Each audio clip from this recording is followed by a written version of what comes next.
Today on the table I'm bringing you the Savage Axis and the FN M98. So this video will be like, you walk into a gun shop, these two rifles just so happen to be on the used rack, which one would you pick? Because they do both have a lot of advantages and disadvantages. One of the main differences between the two rifles you're going to see is the FN boasts a wood stock. Unfortunately, you pay for that in weight. The Savage Axis is exponentially lighter than the FN. But you get a polymer stock. The Savage Axis, you also get a detachable magazine.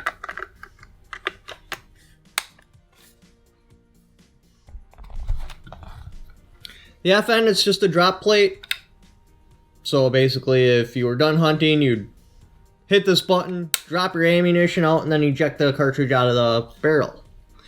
Now the FN doesn't have a chrome lined barrel. Typically with higher end firearms, even bolt guns, barrels will come in two different flavors. 4150 hammer forged chrome lined barrel or a stainless steel.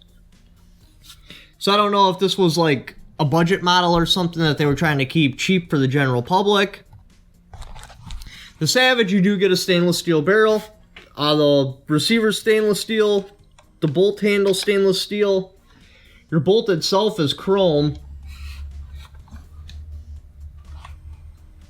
Both do use a target style crown. Trigger brake.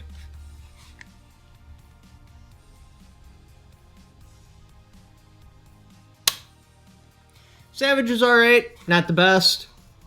This is their cheaper model though, so it doesn't have the lightning trigger. Without the lightning trigger, you gotta keep quite a bit of weight on there so it doesn't accidentally go off, or so that's what everyone says. Your FN.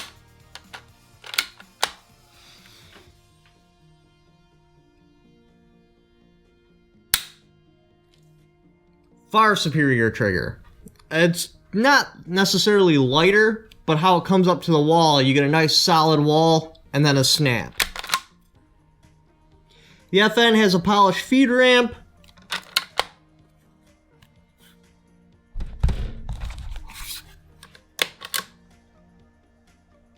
Savage, not so much. Savage has a 22-inch barrel. FN has a 24-inch barrel. The FN does have iron sights on there, so you could run open sights if you wanted to. You're not just stuck to a scope.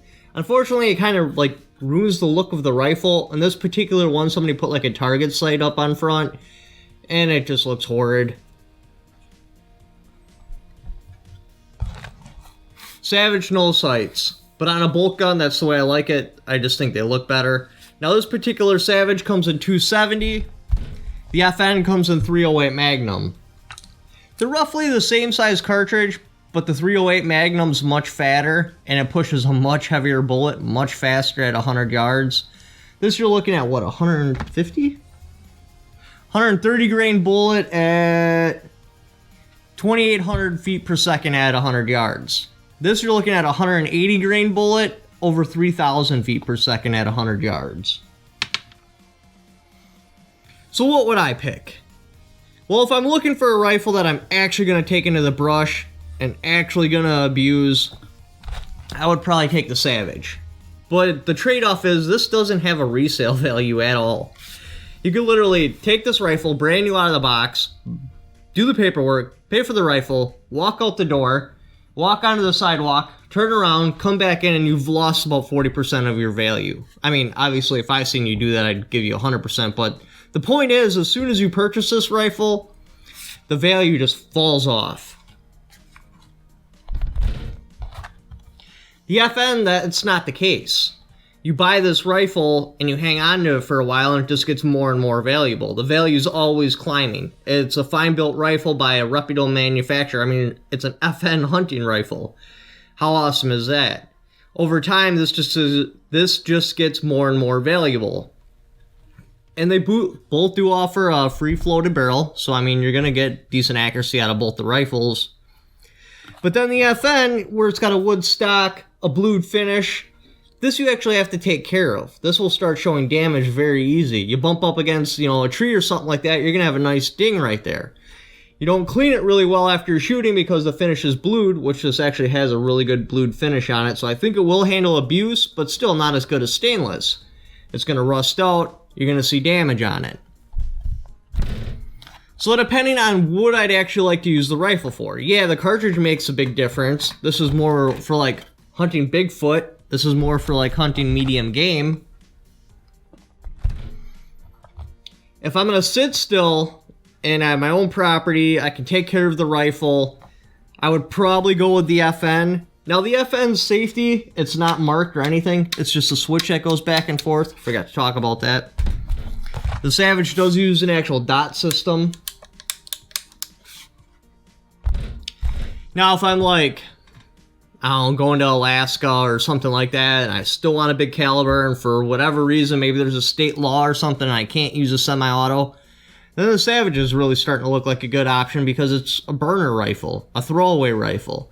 You buy it, get the job done, and then you just get rid of the rifle. You know, you're gonna lose money, but who cares?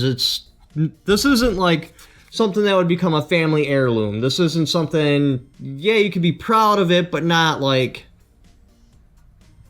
oh man, I got a Savage Axis in the polymer stock. That's just not how it works.